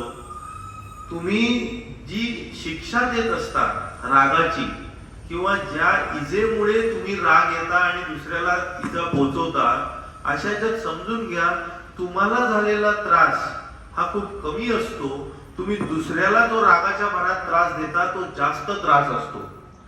रागाच्या तुम्ही एक कोळसा जळता घेऊन दुसऱ्यावर टाकण्यासारखं असतं, तो टाकण्याच्या आधी तुमचा हात आधी जळलेला असतो. खूप रागवणं म्हणजे दुसऱ्याला मारण्यासाठी स्वतः विष पिण्यासारखं आहे किंवा उंदराला मारण्यासाठी सगळं घरच जाळण्यासारखं आहे. हे झाले रागाचे दुष्परिणाम. आता आपण लास्ट पॉइंट कडे येतोय, रागावरचे उपाय काय. तो उपायासाठी आपण जर पहिलं बघितलं तर त्याचीच रिव्हिजन तिकडे केलेली आहे. परसेप्शन, प्रोसेस आणि इंटरप्रिटेशन. परसेप्शन म्हणजे आकलन, कसं काय तुम्ही दुसऱ्याचं आकलन करून घेताय, प्रोसेस कशी होते, आणि इंटरप्रिटेशन त्याचा निष्कर्ष काय काढताय. हे जर तुम्ही व्यवस्थित केलं तर तुम्हाला राग यायला नको. साधू संत लेवल परसेप्शनलाच थांबवतात, राग तयारच होऊन देत नाही. प्रत्येक वेळेला मी मन बुद्धी अहंकार नाही, निर्वाण षटकम शंकराचार्य म्हणतात तसं. मी जर मन शरीर बुद्धी अहंकार नाही तर या शरीराचे राग लोक माझे कसे झाले, ते माझे नाहीच आहे. कोई आपको गधा कहने से आप गधा नहीं बन जाते. जेव्हा तुम्ही म्हणता मला तू गाढव म्हटलं तेव्हा तुम्ही गाढव नक्की होता. मग अशा याच्यात परसेप्शन हा तुमचा चॉईस असतो रागवणं. तर चॉईस जो आहे तो आमंत्रण स्वीकारू नका. जग तुम्हाला इन्व्हाइट करणार, रिमोट कंट्रोल दुसऱ्याच्या हातात कधी द्यायचा नाही. दुसरा एखादा रागवलाय आणि तुमच्याशी रागारागाने बोलायला लागलाय, तो त्याचा राग आहे, तो तुम्ही घेऊ नका. बऱ्याच वेळेला माझ्याकडे कोणाची तक्रार आली हॉस्पिटलमध्ये, मी सांगा हे ना असं केलंय तुम्ही, म्हणजे काय तुम्ही चिडा आणि त्या व्यक्तीला ओरडा. माझी मुलगी पण बाबा असं झालं तुम्ही न ओरडा. ओरडा म्हणजे चिडा, चिडल्याशिवाय ओरडणार कसं. त्यामुळे अशा याच्यात मला प्रत्येक वेळेला प्रत्येक स्टाफला किंवा हाताखालच्या व्यक्तींना सांगायला लागतं की मला कुठलीही तक्रार करताना त्याच्यातून भावना बाजूला काढा. काय चुकीचं आहे काय बरोबर आहे हेच सांगा. कोण चुकीचं आहे ते महत्वाचं नाही. आज दुसरी व्यक्ती येऊ दे, तुम्ही पण असू शकता. तर काय चुकीचं आहे ते आपण बरोबर करू, जे चुकीचं आहे ते चुकीचं आहे. तिथे आपल्याला धीराने फिअरलेसली निर्भयपणे आपल्याला ठामपणे मत मांडणं गरजेचं आहे. दुसऱ्याला न दुखवता प्रेमाने समजवणं गरजेचं आहे, ना की त्याचा समूळ नाश करणं गरजेचं आहे. अशा वातावरणात तुम्ही राहा की जिथे प्रेमळ वातावरण राहील, खेळीमेळीचं वातावरण राहील. हेच तुम्ही सगळ्यांची समानतेने वागला, उच्च नीच भेदभाव नाही केला. मी श्रीमंत तू गरीब, तू अडाणी मी हुशार, मी धार्मिक तू एकदमच पापी, हे म्हणू नका. फरक फक्त डिग्रीचा आहे. विवेकानंदांनी खूप छान दिलेलं आहे. डुक्कर असेल, पिग असेल किंवा ह्युमन असेल, ते याच्यात फरक फक्त डिग्रीचा आहे. एक्सप्रेशन ऑफ डिव्हिनिटी, जे आतली डिव्हिनिटी जी आहे अध्यात्मिकता, ही एक्सप्रेशनच्या डिग्रीचा फक्त फरक असतो. आणि कधी कधी मला वाटतं डुक्कर माझ्यापेक्षा बरं आहे, असं त्यांचं म्हणणं पडतं. म्हणण्याचा उद्देश मनुष्य राग डोक्यात घातला की डुकराच्या वरदान होऊन जातो. जे तुम्हाला रागात खालती खेचायला बघतात, तुमच्यावर चुकीची टीका करतात, ते ऑलरेडी तुमच्या खालती येते. जर तुम्ही रागवला तर तुमच्यात आणि त्यांच्यात काय फरक उरला. तुम्ही त्यांच्या लेवलला जाऊन भांडणार. तुम्ही तुमची लेवल टिकवा, शांत राहा, स्वतःचा मान टिकवा, दुसऱ्यांना मान द्या आणि तिथून पाय काढून घ्या. शांत व्हा, रिलॅक्स व्हा. स्पर्शान कृत्वा बहिर्बाह्यान चक्षुश्चैवांतरे भ्रुवो प्राणापानो समो कृत्वा नासाभ्यंतरचारिणो विगतेच्छा भयक्रोधो मुनिर्मोक्षपरायणः यतेंद्रिय मनोबुद्धिर मुनिर्मोक्षपरायणः विगतेच्छा भयक्रोधो यस सदा मुक्त एवसा. म्हणजे तुम्ही मन बुद्धी अहंकार बाजूला सारा, तुमचा श्वास उच्छ्वास एकत्र आणा, लक्ष तुमच्या दोन भुवयांच्या मध्ये ठेवा. अशाने तुम्ही मन बुद्धी इंद्रियांवरती नियंत्रण मिळवाल. म्हणजेच मन बुद्धी अहंकार बाजूला करा, श्वास नॉर्मल करा, लक्ष केंद्रित इकडे करा. अशाने तुम्ही जर भय क्रोध आणि इच्छा ह्याच्यावर विजय मिळवला तर तुम्ही मोक्षास रेडी राहालात, असं भगवद्गीतेत म्हटलेलं आहे. न रागवण्याचे फायदे जे आपण बघितले, रागवण्याचे नुकसान. रागाने हे नुकसान होतं, जर मी रागवलंच नाही तर मला हे होणार नाही, म्हणजे फायदेच झाले. तर न रागवण्याचे फायदे आठवा. अशा वेळेला तुमचं माइंडसेट कसं आहे ते लक्षात घ्या.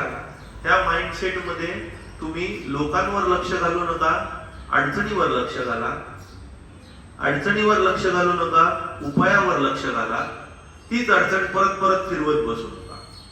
लोकांवर लक्ष नको, अडचणीवर, अडचणीवर नको, उपायावर. तीच अडचण परत परत फिरवत बसू नका. ह्याला माइंडसेट चांगला ठेवा. जे हेल्दी आहेत, आनंदी आहेत, ते रागू शकत नाही. जे कृतज्ञ आहेत, ग्रॅटिट्यूड आहे, माइंडफुल आहे, जाणीवपूर्वक आहे, त्यांच्या मनात आनंदीच भावना असते.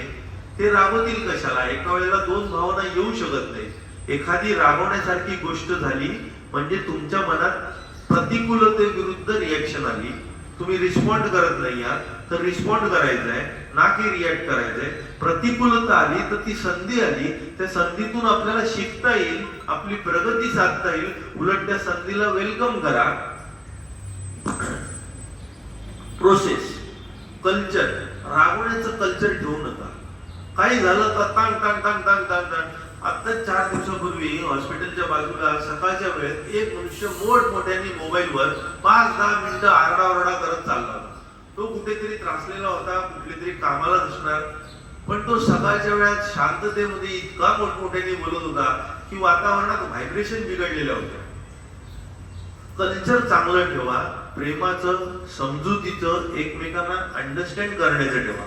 युलिसिस पॅक्ट, युलिसिस म्हणून एक गोष्ट आहे, एक बोट असते, त्या बोटीवर जे काही खलाशी असतात त्याच्यात एक युलिसिस असतो आणि त्यांना एका बेटाजवळून जायचं असतं आणि तिथे असं मायाजाल असतं की तिथे अप्सरा गायला लागतात आणि ते इतक्या मोहक आणि सुंदर गातात की तुम्ही वेडेपिसे होतात आणि शेवटी तुम्ही स्वतःची मर्डर करता, स्वतःच खून करून टाकता, इतरांना तुम्ही खून करून टाकता, म्हणजे सगळ्यांना मारून टाकता त्या मोहजालात सापडून. तर युलिसिसला ते गाणं खूप ऐकायचं असतं आणि ते इतकं ऐकायचं असतं की तो ठरवतो ऐकण्यासाठी शक्कल सगळ्यांना घेतो आणि सांगतो की असा असा माझा प्लॅन आहे. सगळ्यांच्या कानात वॅक्स हे टाकतो, मेण टाकतो आणि कान बंद करून टाकतो. स्वतःला त्या शिडावरती सगळ्यांना बांधून ठेवायला सांगतो, दोरीने करकचून. हात पाय बांधलेले असतात, डोकं उघडं असतं आणि असा तो त्या शिडावरती असतो युलिसिस. आणि ती बोट तिकडून पास होते तेव्हा त्याला ते मधुर संगीत ऐकायला मिळतं. प्रचंड तो खुश होतो, मग प्रचंड तितकाच वेडा होतो, पण हात पाय करकचून बांधलेले असल्यामुळे तो कोणालाही इजा पोचवत नाही. ती बोट सुखरूपपणे निघते आणि ती पुढे पार होते आणि मग सगळे त्याला बघतात, तो वेडापिसा झालाय, पण ऐकू काहीच येत नसतं, त्यामुळे त्यांच्यावर प्रभाव होत नाही आणि मग ते त्याला खालती काढतात, तो थँक्यू म्हणतो. आपण पण या युलिसिस सारखं कधीतरी वागतो बघा. एखादी गोष्ट आपल्याला करायची असते, उदाहरणार्थ सकाळी लवकर उठायचं असतं आणि आपल्याला झोप आवरत नसते, तर आपण सांगतो की नाही उठलो, मी चिडले, रागवले, ओरडलो तरी लक्ष देऊ नका, माझ्यावर पाणी मारा, पण मला उठवा. माझ्या रागाकडे दुर्लक्ष करा. माझ्या रागाकडे दुर्लक्ष करा म्हणजे तुम्ही युलिसिस पॅक्ट करताय. तर कोण चिडलं असेल, रागवलं असेल तर त्याच्याकडे दुर्लक्ष करायला जमलं पाहिजे. एखाद्या व्यक्तीच्या आत जर रागच भरलाय तर ती दुसऱ्याला आनंद कसा देणार आहे? ती दुसऱ्याला रागच देणार आहे. तिचा राग शांत झाल्यावर ती समजून घेईल आणि मग तिला पश्चाताप होईल. तोपर्यंत रागाचं उत्तर रागात देऊ नका. तुम्ही प्रेमाने पहिले शांत राहायला शिका. तुमचा राग जो आहे तो अतिशय महाग करा. कोणाला सहजपणे राग विकत घेता नाही आला पाहिजे. जे असे क्षण असतात जिथे तुमचा रिमोट कंट्रोल कोणीतरी तुमच्या हातून घेईल, ते क्षण तुम्ही मास्टर करा. आणि तो एक क्षण तुम्ही घसरला, पुढे घसरलातच म्हणून समजा. काही गोष्टी स्वीकारा, काही गोष्टी सोडून द्या. जसं इथे आपण म्हटलं, शिट्टी सोडून द्या. भुसा परत परत घासू बसू नका. त्याच दुःखावर 100 वेळा रडत बसू नका. तुमच्या मनाविरुद्ध गोष्ट घडली तर ती योग्य प्रकारे, योग्य ठिकाणी, योग्य व्यक्ती समोर, योग्य पद्धतीने, योग्य शब्दात, योग्य सुरात समजावून सांगा. म्हणजे सगळे योग्य योग्य योग्य म्हणजे समोरची व्यक्ती सुधारायला मदत होईल. जर तुम्ही चुकीच्या पद्धतीने सांगायला गेला तर तिचा इगो उफाळेल आणि ती नेमकं उलट करेल. आता शेवटचा पॉइंट आहे इंटरप्रिटेशन, म्हणजे निष्कर्ष. जेव्हा पाणी खूप गढूळ असतं तेव्हा तुम्हाला तळ दिसत नाही. तसं मनात तुमच्या राग असेल तर तुम्ही मनाचा तळ गाठू शकत नाही. मन शांत असेल, बॅलन्स्ड असेल तर तुम्ही मनाचा तळ गाठू शकता. तुम्हाला योग्य उत्तर सापडू शकतं. तुम्ही अडचण सोडवू शकता. रागात काढलेलं उत्तर हे बहुतेक वेळेला चुकतं, कारण ते भावनेच्या आहारी असतं. दुर्दैवाने humans are creatures of emotion and not of logic. एखादा चिडलेला असेल तर दुसरी व्यक्ती न चिडलेली तिला लॉजिक समजवायला जाते आणि ती स्वतः मार खाते आणि चिडलेल्या व्यक्तीला लॉजिक काही समजत नसतं. तुम्ही एखादी व्यक्ती चिडलेली आहे आणि मूर्खपणाने वागत असेल तर स्वतःला त्याची शिक्षा करून घेऊ नका. चिडलेली व्यक्ती मूर्खासारखीच वागणार. त्या मूर्खपणाची शिक्षा स्वतःला का म्हणून घ्यावी? ती नाहीच आहे. तुम्ही रस्त्याने चाललाय, तुम्हाला एक वेडा आला, माहिती तुम्हाला हा वेडा आहे, आणि तो वेडा तुमच्याशी वाटेल ते बोलायला लागला, तुम्ही त्रास करून घ्याल का? मग एखादी व्यक्ती रागून चिडून बोलत असेल तर तिला वेडा समजा, तात्पुरता तरी समजा, त्याचा त्रास करून घेऊ नका. ती शांत झाली, बॅलन्स झाली की मग तुम्ही चर्चा करा. अंधाराचा उपाय हा उजेड असतो, रागाचा उपाय प्रेम असतो, द्वेषाचा उपाय क्षमा करणे, आणि हिंसेचा उपाय चतुराई विस्डम आहे. जिब्रान म्हणतो, हे जे भाव भावना आहेत हे ढगासारखे आहेत. तुम्ही निरभ्र आकाश आहात, तुम्ही ते भाव भावना नाही आहात. म्हणजेच जे बुद्ध म्हणतात, मी जर मन शरीर नाहीये तर मनाचे आणि शरीराचे मान पान हे माझे असू शकत नाही. अब्राहम लिंकन म्हणतो, कोणीही तुमचा अपमान करू शकत नाही जोपर्यंत तुम्ही तो स्वीकारत नाही.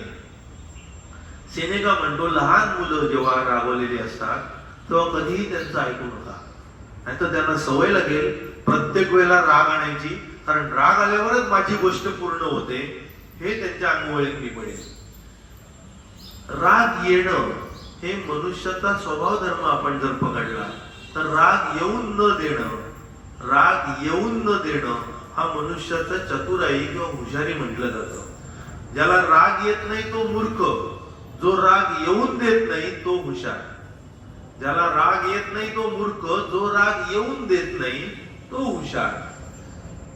दुसऱ्यावरती सत्ता मिळवणं ही शक्ती झाली, पण स्वतःवरती सत्ता मिळवणं म्हणजे मनाचे आणि शरीराचे मालक होणं ही सगळ्यात मोठी सत्ता झाली. तर हे झालं अहिंसा, सत्य, अस्तेय याच्यापैकी अहिंसा. तर हे मनाचं झालं, हिंसेचं झालं. आपण हिंसेबद्दल पण काही गोष्टी बोललो, रागाबद्दल बोललो, अहंकाराबद्दल बोललो, द्वेष, मत्सर, हेवा, आक्रमकता, हिंसा, उग्र हिंसकता. मग रागाचं सच्च प्रेम, समाविष्ट प्रेम, विश्वची माझे घर, नॉट एक्सक्लुझिव्ह सेल्फिशनेस की फक्त स्वतःचा इगो, अहंकार किंवा फॅमिली. क्षमा, लव्ह इन ऍक्शन. अहिंसेचे मध्यवर्ती वैशिष्ट्य काय? नम्रता, ह्युमिलिटी. कारण का जे काही ह्युमिलिटी आहे त्याच्याबद्दल असहकार, नॉन कोऑपरेशन. मग रागाचे काय लक्षण? बार्क, बाईट, भुंकणे, चावणे, ओरडणे. नंतर अपेक्षा न ठेवणं, हे खऱ्या प्रेमाचं लक्षण आहे. लेनदेन, दुकानदारी त्याच्यात नसते, कुठल्याही अपेक्षेशिवाय ते प्रेम असतं. अपेक्षा मायनस वास्तविकता, निराशा. जर अपेक्षाच नसेल तर तुम्ही वास्तविकता स्वीकारणार, निराशा येणारच नाही, किंवा वास्तविकता बदला. फिअरलेस, निर्भयता. त्याच्यात तुमच्या प्रेमामध्ये तुम्हाला दुःखच होत नाही, पेन नाही, कारण का तुम्ही निर्भय आहात, कारण तुमच्या अपेक्षा नाहीये. याच्यात तुम्ही जे बदलू शकत नाही ते स्वीकारा, जे बदलू शकता ते बदला, आणि मधला फरक जाणून घ्या जी आपण प्रार्थना ऐकली. कृतज्ञता. कृतज्ञतेबद्दल नेहमी कृतज्ञता राहा. ज्या चांगल्या गोष्टी झाल्या तुमच्या आयुष्यात, ज्या 95% चांगल्या आहेत, कृतज्ञतेबद्दल काळजी करू नका. मार्कस ऑरेलियस म्हणून गेला की आज मला काही अप्पलपोटी स्वार्थी माणसं मिळणार आहेत जी फक्त स्वतःचा विचार करणार आहेत, पण त्यामुळे मी दुःखी होणार नाहीये, निराश होणार नाहीये, कारण अशा माणसांशिवाय जगत अस्तित्वात असू शकत नाही. येशू ख्रिस्तानी जेव्हा कुष्ठरोगी आले 10, त्यांना स्पर्श केला आणि 10च्या 10 बरे झाले, तेव्हा त्यातले 9 जण पळून गेले, एकच थांबला, थँक्यू म्हणाला. जर येशू ख्रिस्ताला एकच थँक्यू म्हणतो, 9 पळून जातात, तर तुम्ही एखादी चांगली गोष्ट केली तर सगळ्यांनी थँक्यू म्हणायला पाहिजे ही अपेक्षा ठेवू नका. माइंडसेट काय ठेवा? व्यक्तींबद्दल नको, अडचणीबद्दल, अडचण नको, उपायबद्दल, आणि एकच अडचण परत परत घोळत बसू नका. निर्भयता आणा, मनाची शुद्धता आणा, स्पिरिच्युअल प्रोसेस समजून घ्या. Unlearning of fear and acceptance of love. Maximum commitment. तुमची निवड चांगली हवी, तुमची नैतिकता चांगली हवी. तुमची नैतिकता बरोबर असेल की नाही, शिवाजी महाराजांना तुमच्या जागी ठेवून बघा, रामदेवाला मध्ये ठेवून बघा. सत्य आणि अहिंसा हे एकमेकांपासून सेपरेट करता येणार की नाही आहेत. रागाचे आपण सोपट फायदे बघितले, जे खरे फायदे नाहीयेत, जे स्वतःचं प्रोटेक्शन, त्याच्याऐवजी नैतिक धैर्य महत्वाचं, जे सत्य कथन म्हणतो ते सत्य तुमचा नेचर, तुमचं स्वभाव बाहेर पडतो. त्याने तुम्हाला ऊर्जा मिळते, पण ती ऊर्जा चुकीची आहे, आग लागलेल्या शेपटीसारखी. त्याच्यात तुम्ही बार्गेन करता, दुसऱ्याबद्दल काळजी किंवा तुम्ही जे दाखवत असता केअर, ती योग्य पद्धत झाली नाही. राग न दाखवता राग समजवता आला पाहिजे, राग दाखवण्यापेक्षा. त्याचे दुष्परिणाम आपण बघितले. ब्लड प्रेशर, टेम्परेचर, तुम्ही फार त्रास घेता, तुम्ही दुसऱ्याला माफ नाही करत, तुमचा मान सन्मान टिकवत नाही, तुम्ही निर्लज्ज बनून जाता. तुम्ही स्वतः जी इंजुरी करता ती याच्यापेक्षा कमी इंजुरी तुम्हाला झालेली असते. कोळसा जळल्यासारखं आहे, तुम्ही दुसऱ्याला मारण्यासाठी स्वतः विष पेण्यासारखं आहे. आणि मग त्याचा आपण उपाय बघितला, परसेप्शन, चॉईस, अवेअरनेस. दुसऱ्याचा राग स्वतःवर घेऊ नका, खालती जाऊ नका, शांत राहा, तुमच्या लेवलला रागीट माणसाच्या लेवलला पोचू नका. न रागवण्याचे फायदे समजून घ्या, तुमची मानसिकता बळकट करा. मनाविरुद्ध प्रतिकूल गोष्ट घडत असेल तर त्याचा संधी म्हणून वापर करायला मानसिकता ठेवा. प्रोसेस, कल्चर ठेवा, युलिसिस पॅक ठेवा.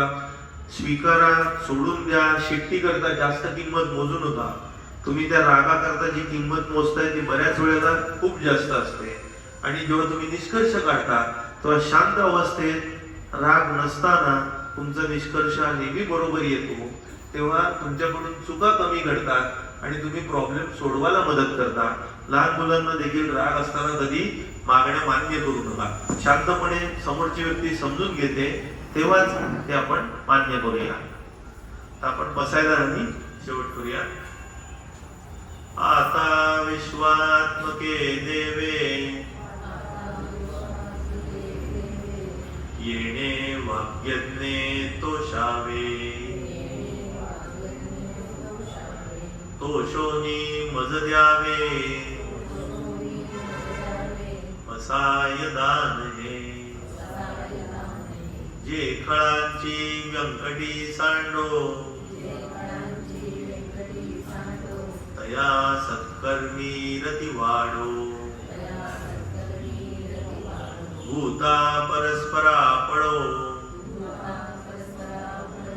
मैत्र जीवाचे. दुरितांचे तिमिर जावो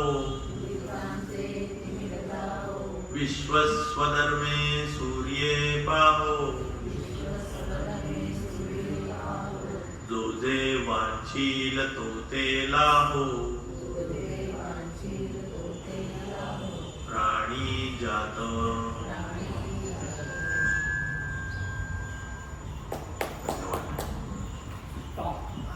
जास्त झालं ऍक्च्युली.